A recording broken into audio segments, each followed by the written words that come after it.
Today, we're talking with actor Allen Lewis Rickman, right here on No Rest for the Weekend.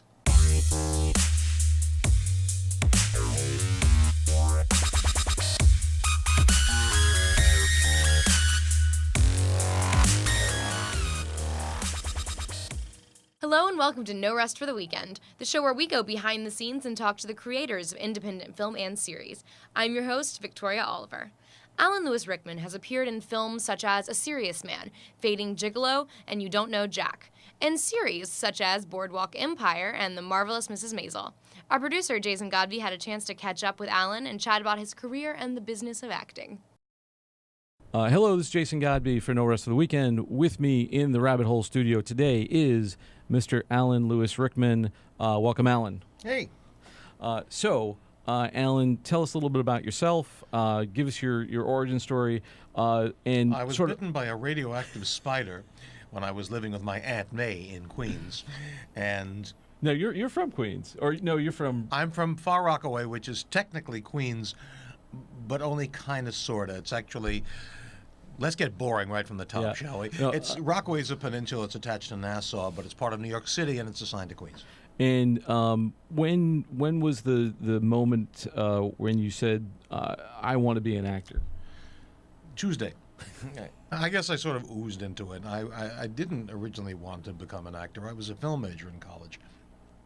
But I was, and I used to act a lot in the shows in college, even though I wasn't in the theater department. I would sit in an editing room cutting on a flatbed, cutting 16mm film all day, and then hang out in the theater department, acting in shows all night. I basically did everything except go to class and, do the homework assignments. So I was there for quite a while. I was the only undergrad in the history of Brooklyn College ever to be granted tenure. But that, and a bunch of us, when we were getting out, formed a little off-Broadway company and did that for a few years. And I was working at a video store and then telling myself I was an actor. And gradually I realized, well, if I'm going to do that, I should get a bit more serious about it. So it was kind of in my late 20s, which is, I'm not going to tell you how long ago, screw you. Anyhow, that I started to kind of become more serious and more professional. You define yourself as a character actor. Sure. For other people call me a lot of other things, some of which I don't care to repeat. But. For someone who's unfamiliar with that term, how would you define character actor? It just basically means anybody who's not a lead, anybody who's not a conventional leading man, leading woman, or, as they used to say years ago, and these are becoming blended now, juvenile or ingenue, which was. Like if you watch older movies, genre movies especially, or musicals, those are the characters that my friend Todd Rutt used to describe as the guy nobody cares about, or the girl nobody cares about, the secondary love story characters. They're the characters also in Oklahoma. It's Curly and Laurie, and etc. It's the young love story people.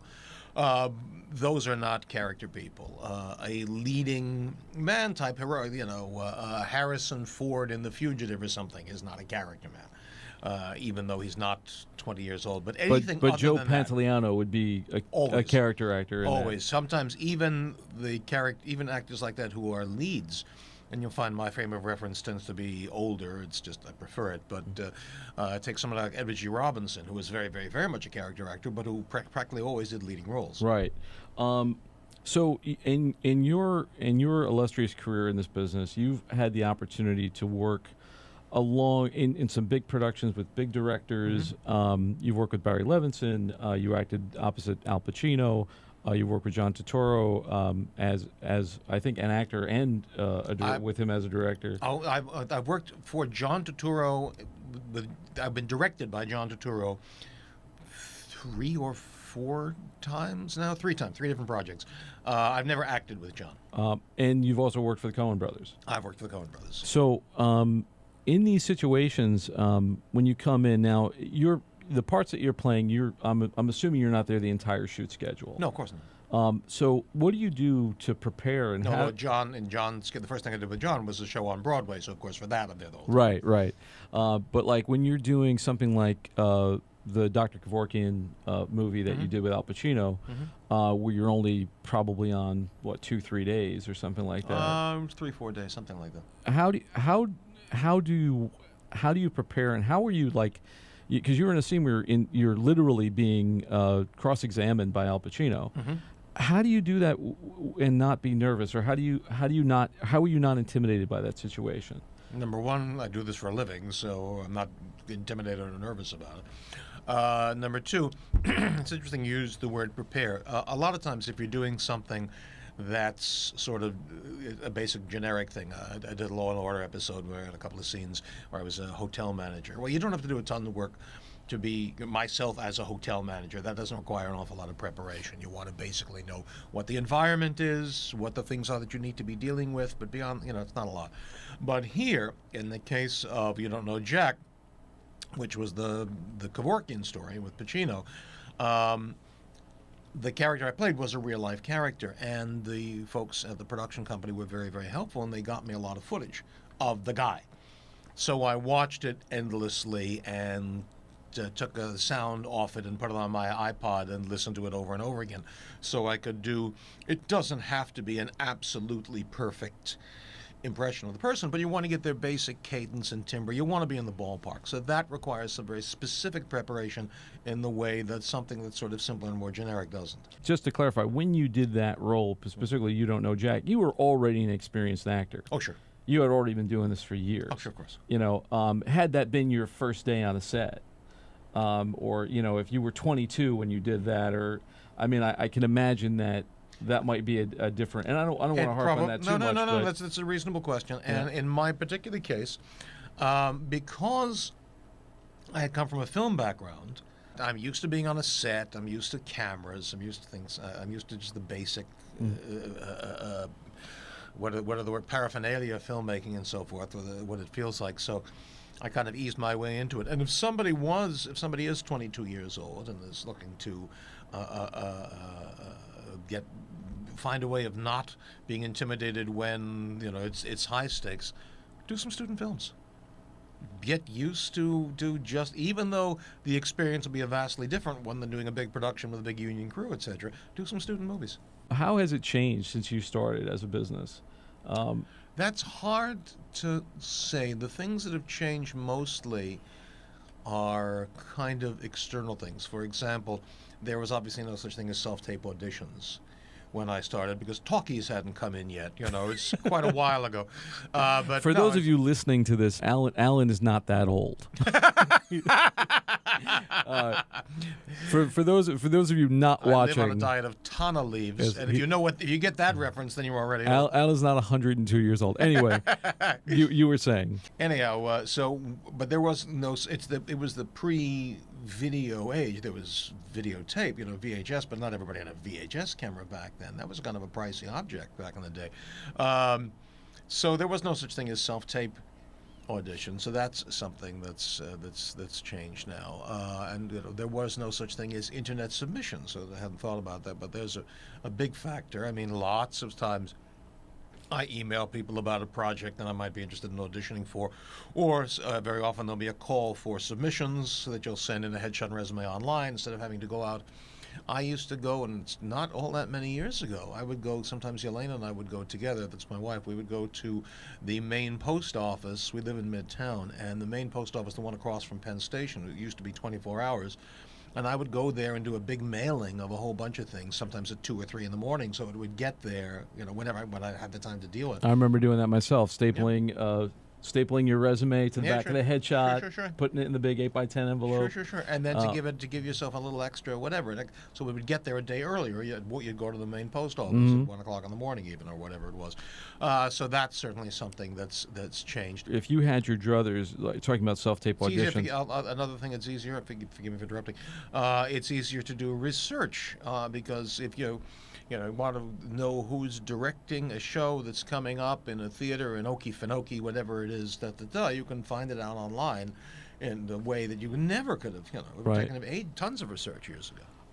Do you, in terms of digital submissions and especially self-taping, would you rather self-tape and be able to give yourself 5-10 takes to get it right and then send it in, or do you want to be in the room? I'd rather be in the room. I don't mind self-taping, and what you just mentioned is the one and very obvious advantage, which is you can do multiple takes.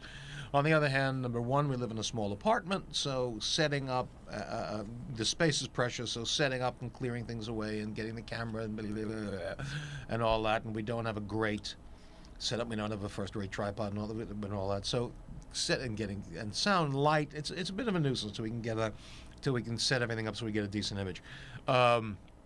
That's number one. Number two, there is something about being in the room with the other people. Now, the downside to that, of course, is when you are going in for an audition with a casting director, and the casting director will have a reader, her assistant, or somebody they will bring in just for the day, or whatever it is, and the reader can be great, or the reader can be mediocre. But the reader will pretty much never be exactly what you heard in your head when you prepared. So that's part of related to the acting as listening thing and responding to what you have in the moment.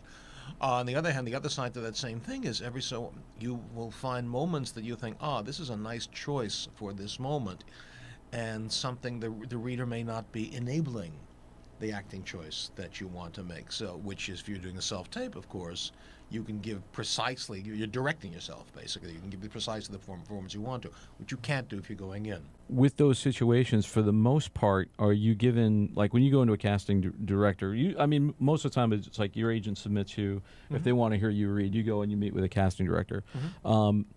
That's the preliminary audition, and the second will, of course, be for the director or producer, whatever. But for the most part, you're not going in and doing a monologue. You're given sides, and then somebody's reading with you. The only place you do monologues is when you're doing generic theater auditions, usually EPAs and stuff like that. A lot of people don't do them. I still do EPAs. I like them.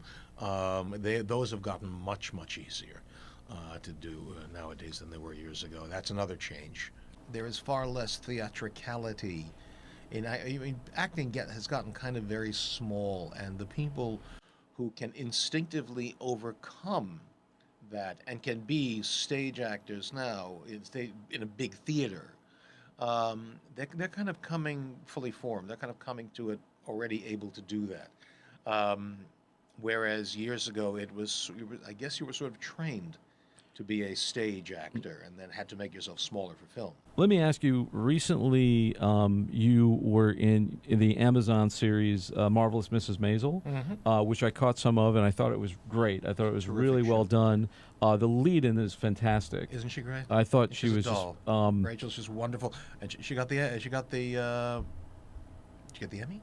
I think so. I know the show is already winning awards, and it's in its first season. So you had the opportunity to again play another real guy. Yeah. Red Skelton, which again for a lot of the younger members of our audience probably going to say, who the hell is Red Skelton? Sure. But I want to get back to that topic later. How did that come to be? How did you want? My agent submitted me. I went in. I did some homework. Now, I grew up watching Red Skelton on television when I was a little kid. Red Skelton was a comedian who was sort of a clown. He had a background in all sorts of variety of performance. He did music. He did medicine show stuff. I believe he started out with, which is, way ancient history, and clowning and And he did a lot of very broad clowning type stuff in his show. And my father, was an immigrant, and his English was never fantastic.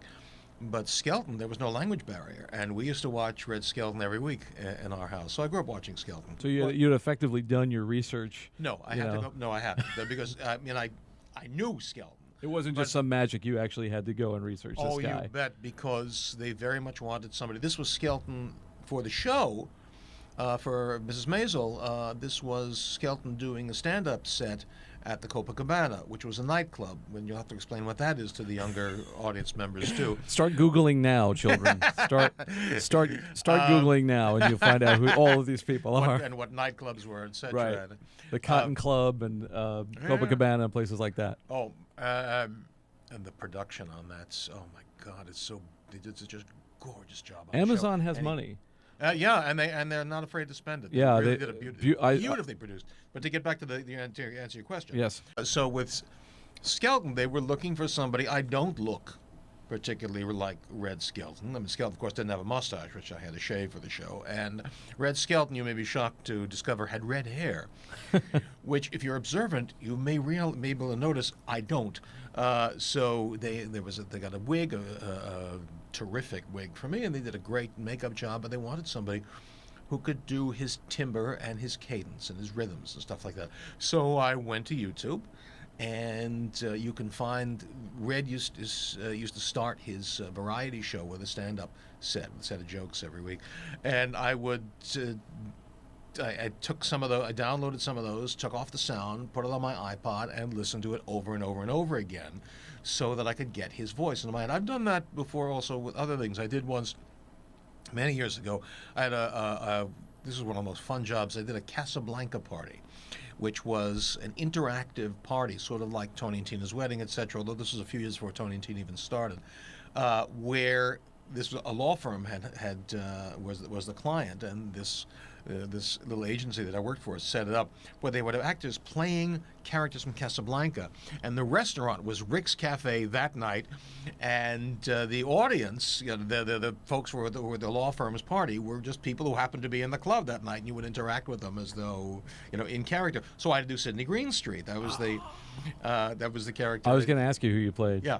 So I listened to, of course, I'd seen Sidney Greenstreet in a bunch of movies, in Casablanca and Maltese Falcon, etc., etc. But I went and watched them over and over again on videotape, and got his voice. I would imagine that's a whole different challenge at playing, as opposed to creating a character from scratch. Where you have just the page and you develop Absolutely. the character. Absolutely. Is it easier to have the reference material and learn a real person, or is it? I've never done it in a way where it was a really, really extended thing. In other words, I've never done something that would be the equivalent of a biopic, like right. like Rod Steiger did W.C. Fields, and who Steiger was brilliant actor, but he always did heavy character work. Even he's playing not real life characters. He did all the externals, the sound and the carriage were distinct in everything he ever did, and he supposedly would walk around through the whole shoot staying in character. When he did W.C. Fields and me, he was W.C. Fields for 2 months or whatever it was of shooting, and he had several nervous breakdowns. Yeah, Jim Carrey just did the same thing when he played Andy Kaufman. There's a documentary about it. Did he stay as Andy Kaufman? He stayed Andy Kaufman through the whole thing. Wow. To the point where he was fine, but everybody else was driven crazy. Well, Andy Kaufman drove everybody crazy. Yeah, it's a great documentary. Pacino did that when we did You Don't Know Jack. Pacino spent a lot of time with Kevorkian. But he stayed in character. But he as stayed in Kevorkian. character and improvised as Kevorkian with me and other people in the courtroom and yada yada while he was doing it. Now, the first shoot, I was at on the first day I had on that movie, we shot another scene, and the downtime between setups was much longer, and there were a lot of extras and he did not stay in character between there. He would go outside, and instead of going off to a trailer or something, Pacino, very nice guy, and all these extras and people were coming up to him saying how much they admired him, asking for his autograph, nice as could be. And John Goodman, who was all in the same scene, same thing. What advice would you give to anyone starting out besides don't start out? What would I recommend? Hard narcotics. Heavy drinking. Heavy drinking, all those mainline. He's kidding, folks. He's kidding. Anyhow, yeah, I do have a couple of things I would recommend. First thing I would recommend, how to get this into 2 minutes is not going to be easy.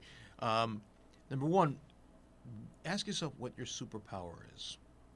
There are an awful lot of people out there doing this. There are an awful lot of people out there chasing after the same thing. What makes you unique? What makes you different? And sell that. Focus on that. For example, in my case, I tend to do comedy, so I work on that's what I sell. I sell myself as a comic character actor. I have certain language skills, and I sell those, and I market myself as those. If you think you can do, you go for everything all the time. No. You need to You think branding, like they do with products that are put onto market. You need to say, what is your brand? What are you selling? What is the association that you want that people should have with Chevrolet or with Coca-Cola or whatever it is? So it's basically it's better to be a specialist rather than a general Very much practitioner. so. Very much so. Very much so. So that's step one. I would say. Number two, step two, work as hard as you can to get those credits that are recognizable credits. You'll do everything for the experience. You'll do small films, student films, off-Broadway shows, etc., etc., etc. And those are great because it's the best way to learn is by doing. Much better than anything you'll ever get in a class is by actually doing something, especially in front of a live audience, but also work in front of a camera. But if you can write those casting directors, do whatever you have to do to get that one-line bit on the whatever television show it is or whatever major thing it is like that, when you get those credits on the resume, it gives your resume a credibility that you don't have otherwise, so that when you crosses the casting director's desk and they see you've been on 4 major series, even if it was one-line bits, that doesn't make a difference whether it's one line or 4 scenes. Nobody remembers whether, if it's episodic television, whether your part on that show was 1 line or 4 scenes. But they can see on the resume, because they don't know the episode by heart. It doesn't live there forever. But they can see on your resume that you were on such and such, and it puts you in a different category. Every job you should think about as leading to the next job, so you want to build up those credits. Be aggressive at chasing after work. Do not put it off. Do not put it off. Do not make the one mistake that I made, the biggest mistake I made. The resume I have now, I wish I'd had 20 years ago. And I could have had it 20 years ago if I had been more aggressive when I was younger, because it would make getting the next job now easier for me. I would also say diversify. Create your own work to the greatest extent possible. The trick with that is don't create work. When I say create your own work, don't think of it as looking at you, as showing off you. It's like, look at me, let me show you my infinite wonderfulness. Screw that. If you have something that you want to do for an audience, that you believe, there's an audience for this out there. There's an audience for this kind of thing, a specialty audience of some kind, this, that, the other. And you can create something that will feed into that audience. That's a great idea. There are probably 6 or 7 other things I could think of along the same lines. Well, we'll definitely have to have you back sometime, Okay. and we'll do a part 2. But Alan, thank you so much for coming. This is great stuff. If this program is geared toward people who are, either DIY filmmakers, content creators, young actors, people who are looking for a way in, and that's really what we're here for. And I think it's great for them to hear somebody like you, who's managed to stand the test of time and have a real career. Like everybody thinks when you're an actor and you have a career, you're going to be Tom Cruise or Denzel Washington or something. But the majority of actors aren't. And the thing is to be a working actor. Rita Moreno, I heard interviewed years ago, and this is a woman with a legendary, spectacular career. And she still chases after work. Yeah. Herself. Yeah, and she's fabulous because of it. Oh, she's great. Anyway, thanks so much for coming, and we'll have to do this again soon. Sure, my pleasure. All right, thanks. As always, thank you for taking a trip down the rabbit hole with us. I'd like to thank our guest, Allen Lewis Rickman. If you'd like to see more from No Rest for the Weekend, check out our website, btrp.nyc/podcast, or check us out on social media. Let us know if there's any topics you'd like to see covered in upcoming episodes. On behalf of Jason Godbey and myself, thank you for joining us, and we'll see you next time.